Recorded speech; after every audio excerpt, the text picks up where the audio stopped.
Hello, everyone, and welcome to the first webinar in our Enhancing the Value of Your Sparkrock Solution series. Today, we will be discussing the Microsoft Power Platform potential. My name is Jane Soper. I'm the marketing specialist here at Sparkrock, and I will be your host today. So it is my pleasure to introduce our speakers for today's webinar. First, we have Greg Teich. He is a Senior Partner Development Manager at Microsoft Tech for Social Impact. And every day he gets to be inspired by all the nonprofit and charity customers that make a difference and support the partners that enable these nonprofits to achieve their missions. And we're incredibly lucky to have you here with us today. Greg, thank you so much for joining us. And Irina Khan has been working here at Sparkrock for the past 5 years. Before taking on the role as our platform team manager, she was previously a solution architect and systems designer. She's worked on various dynamic CRM implementations, including membership management, billing systems, education systems, data migrations, and integrations. So needless to say, you're all in great hands today. Both are excellent speakers who presented for us in Feel Good, by the way, back in February, so you might be familiar with them. And we do have a quick agenda to go over before we dive in. First, we're going to have Greg start us off by providing an overview of the Microsoft Power Platform. And then he'll walk you through all the amazing features that it has to offer. After that, Irina will come in and she'll go over the applicant tracking system, volunteer management, and crisis communications app. And if there's time at the end, she'll also touch on the K-12 accelerator and back to work apps, plus what's involved in a typical implementation there. And after that, we'll just dive right into our wrap up, have our Q&A, answer any questions that you might have, and then just talk about the next steps and what's involved for you guys next after this. So that's it from me. Greg, if you want to take it away, the stage is all yours. Sure thing. Thank you so much, Jane. I appreciate it. I appreciate the having me back. I guess that means I didn't do such a bad job at Fuel Good. Thank you to everybody who's been able to join. I'm excited to be here.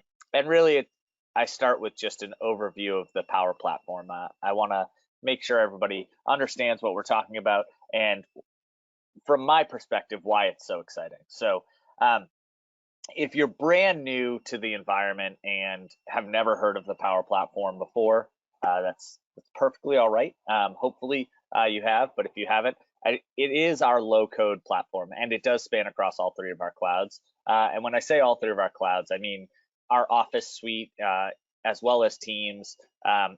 It leverages Azure and data that is in Azure, and of course our Dynamics 365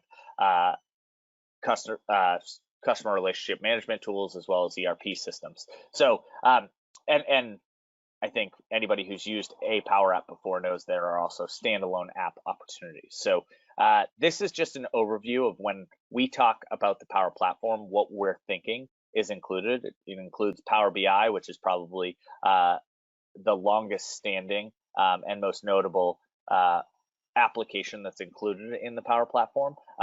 People have been using that for business intelligence for years now. Power Apps, which we'll dive into more today, and then Power Automate, as well as Power Virtual Agents. So there's a lot included in this. We're going to try and simplify it for you and make it clear, but I think the tagline there, innovation anywhere, unlocks value everywhere, is really what the Power Platform is all about. And I'll dive a little bit more into that before handing over. Just for some level setting, the reason that the Power Platform was developed was because we noticed that there was a gap in the market. There is a backlog of app development at, more than half of organizations. I think 65% is actually an underestimate, but we'll go with the number on the screen. Paper processes are still common in critical business processes, not just, lunch orders, but things that are used to run critical business. And I'm not saying lunch orders aren't critical, but critical business processes still often happen in paper. And frankly, in order to truly embrace digital innovation, app development was a key component. And doing that is difficult if you need to have what I have started dubbing high code environments or high code developers. And that's why Power Platform and its low code approach is so valuable. So this slide's nice because I don't need to build it, it builds itself. But generally speaking, the idea here is that there's lots of amazing off-the-shelf applications that I encourage you to use. I think Sparkrock would also encourage you to use. But there isn't always an app for that, as much as we joke about that. Sometimes you need your problem solved, your unique problem solved, in a way that still leverages your data and connects to everything else you're doing. And you need to be able to do it quickly and efficiently. And that's really what the low-code development solutions bring to the table. So when we talk about why it is different, why it's unique, why it's so valuable, we're really talking about speed, efficiency, and agility, or being able to adapt quickly. That's the key points that I would like to hit on. Now, of course, we've seen there are Power Apps that are built that can be deployed today that are ready to use, and we'll go over a few of those. Both myself and Irina will talk through a couple examples. But if I wanted everyone to take one thing away from the Power Platform and the opportunity that exists, certainly use the apps that have been developed, both on the Power Platform or in the software as a service type models. But think about your organization and where digital transformation can take hold, and think about the opportunities that exist to develop an application that would meet your organization's specific needs. That's where the value of the Power Platform can really take off. And frankly, I'm delighted that Sparkrock is an organization that can meet these needs. Even though it is low code, you might not have the time or expertise on your team to build these. And that's where partners like Sparkrock, who do have that expertise, can come in and build these solutions that are unique, but leverage the wealth of data that already exists. So with that, I'll just run through a couple of applications that have been built on Power Apps that we've seen huge adoption of, to give you an example, a taste of what is possible, and what could be adopted, but also to get your imagination sparked about what you could use in your organization. So the return to workplace Power Apps are probably our newest, obviously, given the environment. I don't want to harp on what's going on too much. I think we all recognize those challenges, but the return to workplace Power applications were designed to help bridge that gap when people start going back to in-person office experiences or expand to the new working situations that confront us. Another example was a rapid emergency response with Power Apps. Of course, we are all keeping top of mind, the disasters and emergencies that are taking place across not only the United States with hurricanes and wildfires, but also across the globe. These are Power Apps that are designed to help you meet some of those emergency response needs that have been deployed by a number of different nonprofits, from American Red Cross to many Red Crosses, actually. I shouldn't say American, I think Canadian, Australia Red Crosses as well, food banks and others. So you can see the applicability immediately. And then the crisis communication app, which is just really a way to effectively make sure that you are communicating during times of need. These are just a couple of examples. I think they're timely given the current situation, but these examples and others that Irina will go over so those ideas. These tilt a little bit more to emergency response because I think it highlights the speed and agility aspects of the Power Platform. But I want to call out here that it doesn't have to be an emergency. It doesn't have to be a crisis for the Power Platform to be used. You can use these to automate paper processes, as I mentioned. You can use these for everyday business critical items that aren't about responding to a novel event, but are about getting good data in a user-friendly, context to connect with the rest of your data systems. So with that, I'll just end on sort of this nice summary slide that says, when you're trying to accelerate your digital transformation, we all need the easy button, and I think Power Apps is the easy button, and the Power Platform is the easy button. From building apps to connecting apps to developing self-service and extending products that already exist, Power Applications and the Power Platform can really accelerate all of those items.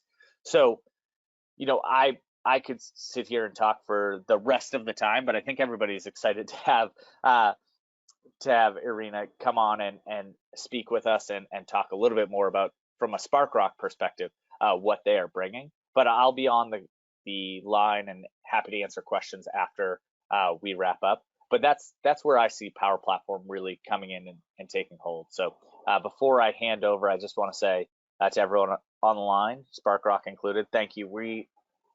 I particularly so appreciate the work that everyone does day in and day out. And my brief introduction, I truly do have the pleasure of being inspired by everyone each day I come to work. So thank you. And with that, I'll pass the baton. Thank you so much, Greg. That was fantastic. And it was our pleasure to have you with us. Absolutely. Okay, hello everyone. Thanks again, Greg, for the introduction. So I'm just going to cover off a little bit more about what apps we have as starters.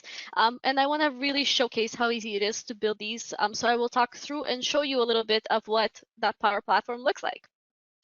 So I'm going to start a little bit about the Nonprofit Accelerator. So what the Nonprofit Accelerator is basically a foundation that Microsoft released in order to build solutions on top of. So that's what we as your partner start with often. We do an analysis, we figure out which app is a good kind of starting point for you, and then we use that to build solutions on top of. So it's comprised of entities, forms, business rules, schemas, everything we need to get started to show you something so that you can say this is great or this needs a little bit more work, and here's how we customize it to each particular scenario. So it comes with a set of simple apps. I will show you some of those. Some of those, like Greg said, Sparkrock built, others were built by Microsoft and we enhance as we work with your customers. So it covers a wide range of different verticals and different types of apps. So there's ones for fundraising, there's a lot for constituent and donation and donor management. There's award management that's a part of this project and program management. There's a volunteering management app that I will show today. There's education, K-12 and higher education data models and apps related to that. So I don't have a live demo of that, but if there's time in the end, I will show you a couple of screenshots of what those look like. And there's a lot there. So at the end of this presentation, I will also give you a link where you can go and review kind of all the different apps that are available and even take them for a test drive. Okay, so I'm gonna go ahead and start straight into our demo. So this is gonna be our applicant tracking system accelerator. So this is an accelerator that Sparkrock built, and it's made up of 4 different apps. I don't wanna be flipping between the different apps, so I'm gonna show you one that is a little bit more comprehensive. So here we are. Let me just try and make this as big as possible. So here it is. It's comprised of actually 5 different apps. So this is the first app. It is our applicant tracking portal. This is where an end user comes in. Sorry, let me backtrack for just 1 second. Our applicant tracking solution is basically a human resource solution to manage applicants applying to various job postings and the whole job application process, all the way from candidate interviews to the hiring process. So our first app is an applicant tracking portal. So this is for the end users. This is for your applicants to go in and apply. We also have 4 admin type backend applications. So there's kind of 4 different personas that those represent. There's one for a hiring manager. There's one for an HR manager, there's one for an admin, and then there's one for an approver. So depending on what type of users you have in the system, you would choose any one of those apps to assign to them. There's also different ones that can be developed. And the idea behind those admin apps is that they group a bunch of different entities and customizations all together with a security model so that people only see the things that relate to them. So that's another beautiful aspect of the Power Platform. It is very clean and intuitive user experience where you can really limit what each person sees based on their persona and the information that they need to interact with. So as I said, here's our applicant tracking solution. So this solution is entirely customizable to whatever your needs may be. So let me just start here. So, an applicant would log into this portal. They would be able to see a bunch of different job postings. So I have some sample ones in here. Then they'd be able to log in and apply to them. So if I'm the applicant, I would sign in. And this can also be for internal and external job postings. So this one shows the external job postings if they're not logged in. If I now log in with my Azure AD, note that it is single sign-on and it integrates with all kinds of open authentication protocols. So it can use Facebook logins, it can use LinkedIn logins. It doesn't necessarily have to be a custom username password, which is incredibly convenient. So when I log in, an applicant is able to set up their profile. So I've already set mine up. Obviously, because I'm an existing employee, I would be able to check out an existing employee, enter my employee number, just so I can be tracked in the system a little bit better. Once I log in, I have access to, for example, even internal job postings, and I'm able to create an applicant profile. So from here, I already created one just to expedite this a little bit more, so you're not watching me fumble through creating a bunch of different things. So you can create different profiles as an applicant. You can create them based on the different jobs that you're applying for. So for example, I'm looking for both business analyst and a solution architect job. I can create 2 different profiles, enter a bunch of different information, upload 2 different resumes, and use those in order to accelerate my application process within the system. So as I said, I've created these already. And I can just go ahead and start applying to jobs. So if I go into job postings, this is one that we created before, and there's a whole process as well behind the job posting creation. So there's requisitions and job openings and all of that gets configured in the backend by admins. So that has already been done. I'll show a little bit more of that in just a few minutes. So if I click on this business analyst, it gives me all this information on here. All of that can be entirely configured to display just the information that you need. So say if your organization does not typically display salary details, that can be removed. If you don't have end dates to your job postings, all of that can be changed, configured the way you need it. This all tracks whether an applicant's already applied or is planning on or has started an application. So they would click here to continue with an existing application, but they can also create a new one if they so choose. So I'm just going to click to continue with an existing one since I've pre-filled all the data. So this is what my application looks like. The only problem is that I'm at the end here. So it does leave where the applicant last left off. So I went through this application already and I was on step 7. So that's where it started me off. So that's a way for them to be able to start an application. But if it takes too long or they get distracted, they're able to continue off where they left off. So this would kind of be the starting point. It would be step 1. So again, all of this can be completely configured to display the information that you need. All of this is editable. As you see, I'm an admin in the system, so a typical end user would not see this. But as an admin, I can log in, I can click edit and modify any of the text. I can change the menus. I can change the look and feel of this application. So that's all part of the Power Platform and just how easy it is to configure it to whatever the needs of the organization are. So if I click next here as an applicant, I'm able to go through the entire application process.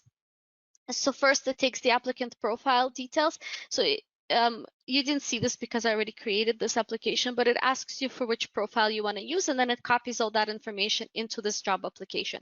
So that's what I did here. So it takes the days you're interested in, the times you're available to work, and any changes you make here are just applicable to this particular application. So it does not automatically modify your applicant profile. So you can still continue reusing that if you just want to make exception for these applications.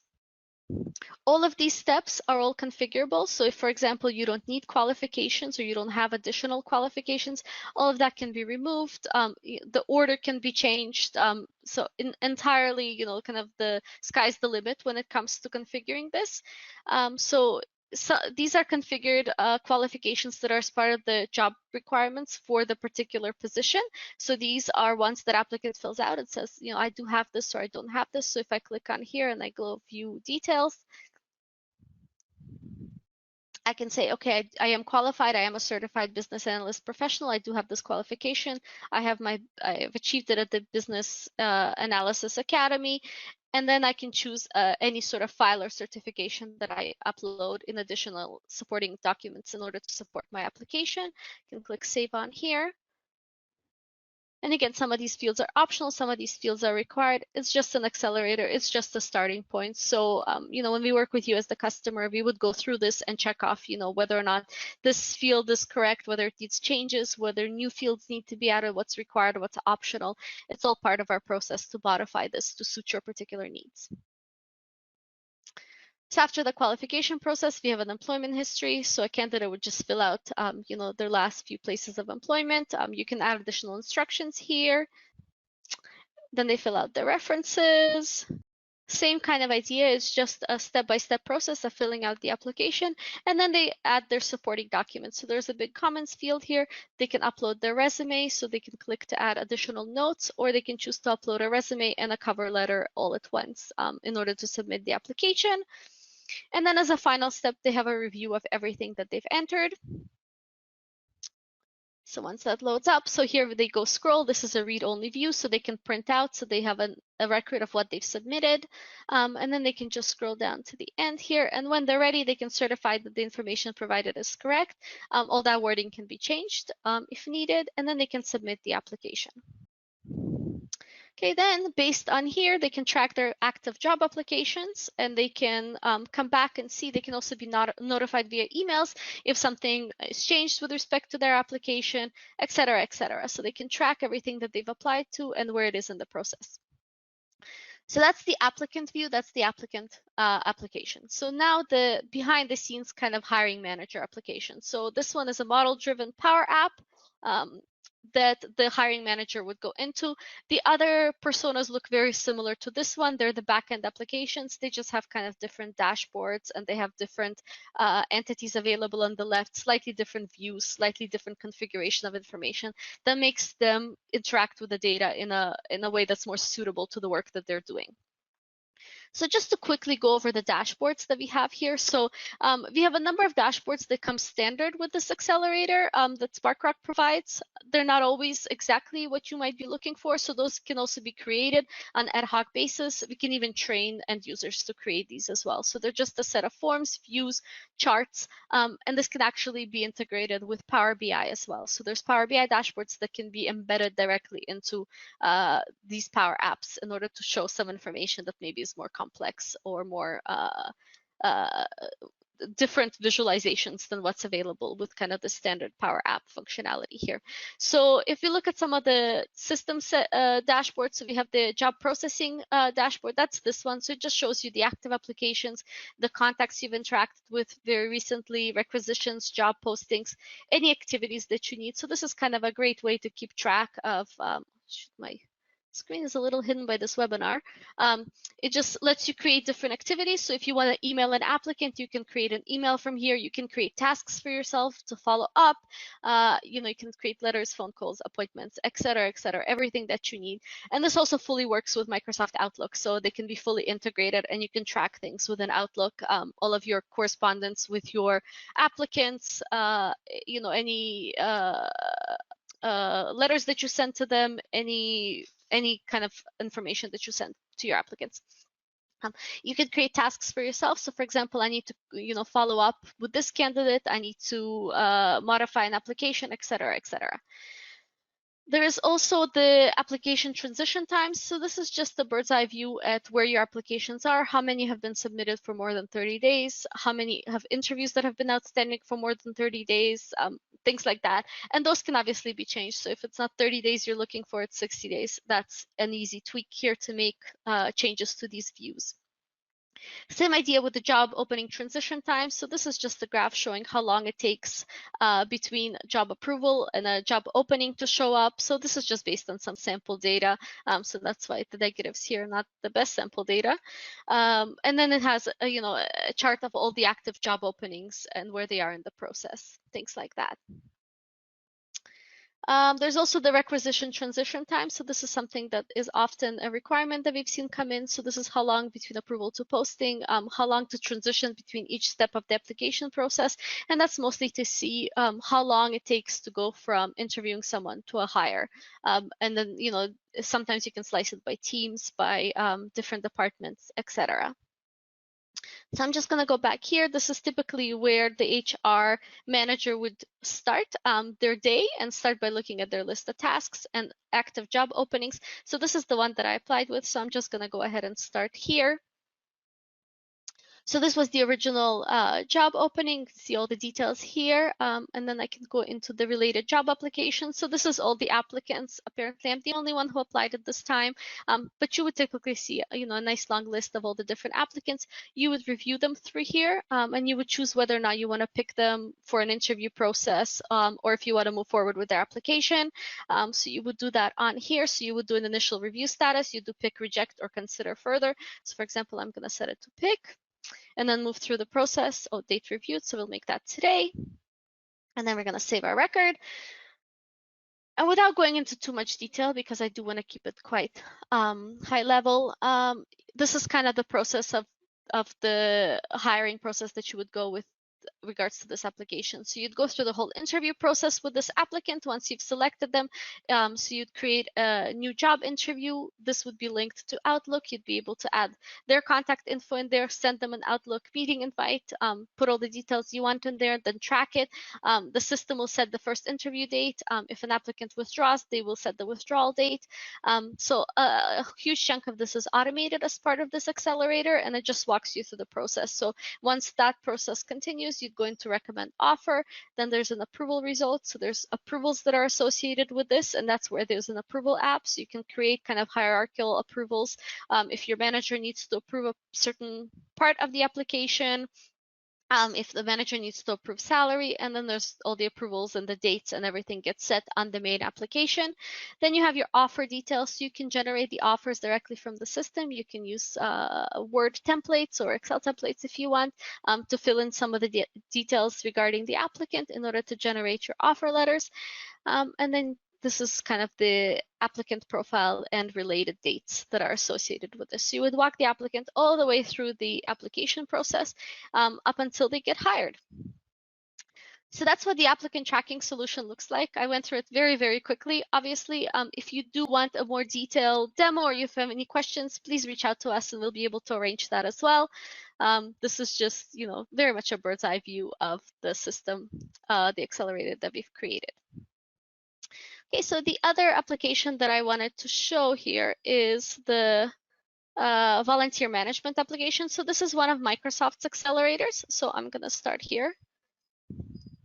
This one I have only a read-only access to, so I'd be able to walk you through the entities, but I won't be able to create too much data or walk through it in too much detail.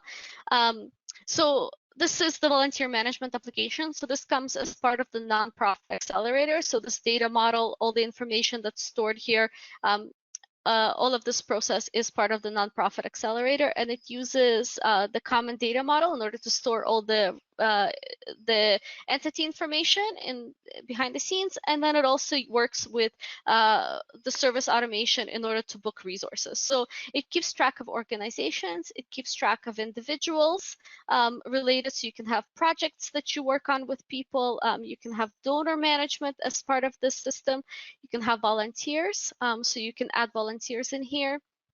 Volunteers can have various information that's stored with them. So for example, it has, the typical kind of contact information, all of your related activities, contacts that are related to this contact. There's some details that you can enter as well, age, month of birth, things like that you want to keep track of, and some administrative information. This is just the typical kind of standard record information. If you wanted to track projects, you'd be able to do that as well. So I don't actually have a, let me see if I can go into all active projects here. So here's some active ones as an example. So for the projects, you can schedule different resources. You can schedule, slightly denied. So this is the test drive. So I don't have full access to some of the data, but you'd be able to schedule the team, the resources. You can create estimates and tracking for the project, and you can link them back to funding as well that's associated with those projects. So there's some dashboards that this comes with, some donor commitments, commitments by type, et cetera, et cetera. And these can all be modified and changed, based on what the organization needs. So this is the volunteer tracking app. So the rest of the apps I do unfortunately have in PowerPoint form rather than hands-on demo, but it does give a little quick overview of what they are. So let me just go here. So we did the volunteering.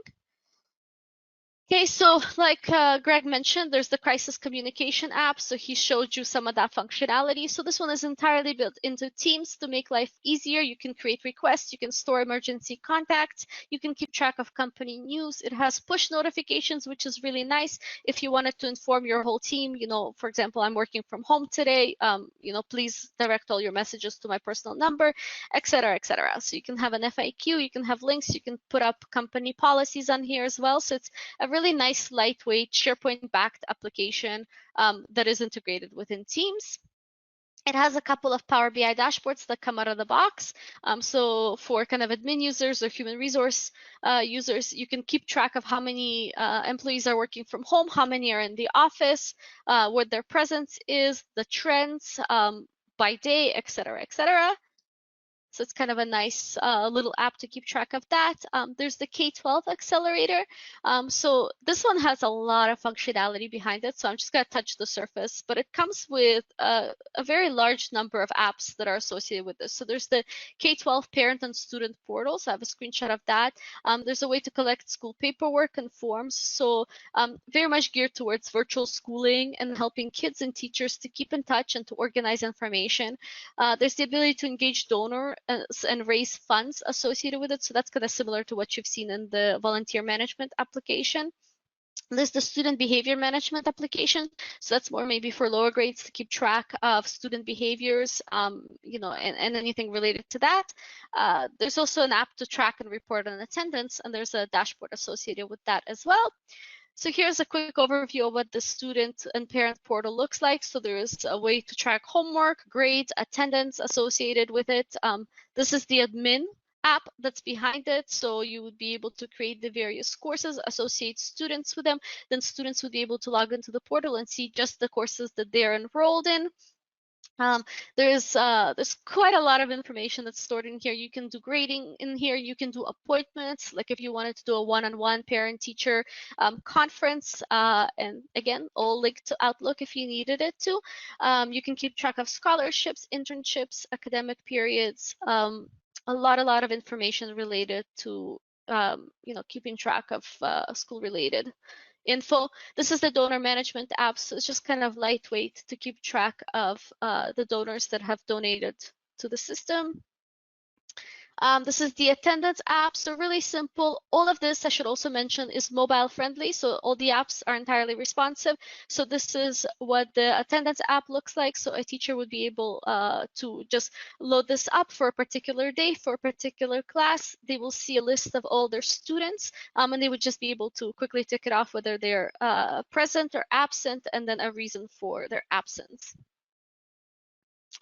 Okay, and then there's the Back to Work app. So this is also one that Greg mentioned. So it has location readiness, facility safety management, workplace care management, and employee return to the workplace. So kind of everything that you would think you need as your employees are returning back to work post-COVID to keep track of you know, how to keep them safe. This one comes with quite a bit of Power BI reporting. Obviously, that's incredibly important. So it keeps track of the facilities, it keeps track of the readiness. You know, checklists for the various facilities and cleanliness, and you know, how many people are present, et cetera, et cetera. So a lot of really good information there. It also has a Power BI dashboard to track employee sentiment. So how safe do your employees feel coming back to work post-COVID, how comfortable they feel with the workplace and the policies that are in place, and things like that. So a lot of really nice dynamic reporting associated with that. And now this is what our typical implementation would look like. So this would be, you know, a little bit different depending on the needs, but typically we would start with a discussion to gather requirements. So you as a customer would come to us, you would tell us what you need.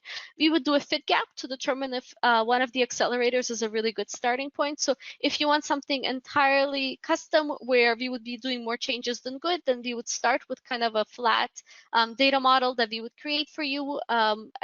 and that would be our starting point with a custom Power App. But if one of the accelerators, and there are a lot of them, I just touched on a handful of them, but if one of the accelerators is a really good starting point for you, then we would suggest one of those. Then we would work with you to determine all the changes that are needed, all the enhancements that are needed for it. Then we provide an estimate and talk through a prioritization exercise. So what things are really important that we start with, what things are kind of nice to haves. And then we jump into agile development. So with the Power Apps, our development is typically by showing you an app, making a lot of ad hoc changes, tracking notes, and you would constantly have a view into what your app looks like. So you'd be able to, because it's online, because it's fully available, you'd always be able to have a look and see what is being changed, how it's being changed, and give us feedback on a very frequent basis. And then once the app is ready and you're happy with it, we do a go live. So this is the link. So once this presentation is shared around, this is the Nonprofit Accelerator Test Drive. So there is a way there where you don't have to go through a whole lot of trouble. You just log in, you register, you click on the test drive, and it will give you an environment with many of these accelerator apps available. So you wouldn't have our applicant tracking. You'd have to reach out to us for that. But the Microsoft accelerators are available on this test drive. So you'd be able to have a look at what information they're stored. You'd be able to have a look if any of those are a really good fit if you're interested in them. So definitely do check this link out. All right, that was it for me. Okay, well, thank you so much, Irina. That was fantastic. We're just going to move into our wrap up now. So this was a fantastic presentation that really opened the door to the Power Platform for us. And so now the next step is to just step inside and continue your research. So this is the first step to seeing how each app can really help your organization excel on an individual level. And after that, schedule a Power App assessment with someone from our team, and we'll help you define how the Power Platform can be used to benefit your organization individually. We want to sit down and talk to you and figure out what is best for you. So if you do want to reach out to us, the best email to reach out to is what you see on the screen there, connect@sparkrock.com. We'll be ready and willing to chat with you. Also, if you want to talk to us over the phone, give us a call. We're still available by phone. And I just want to remind everyone that this is the first of 2 webinars in the series. So hopefully you're all able to join us for the next one, Microsoft Power BI enabled reporting. That's on Thursday, September 3rd from 1 to 2 p.m. With Brenda. And let me tell you, this is going to be a fantastic presentation. Hopefully you can all make it. And I'll send out the link after we wrap up today, not only to this presentation's recording, but also to register for the next one, just in case you did want to join us. All right, everyone. Well, I think that wraps us up for today. One more time, I just want to say thank you so much to both you, Irina, and you, Greg, for taking the time out of your day to present for us. Both were fantastic, very interesting, and very helpful. Hopefully, everyone that joined us can join us again next time. Thank you so much. Take care and all the best. Thanks, Jane. Thanks, everyone. Thanks so much. Bye.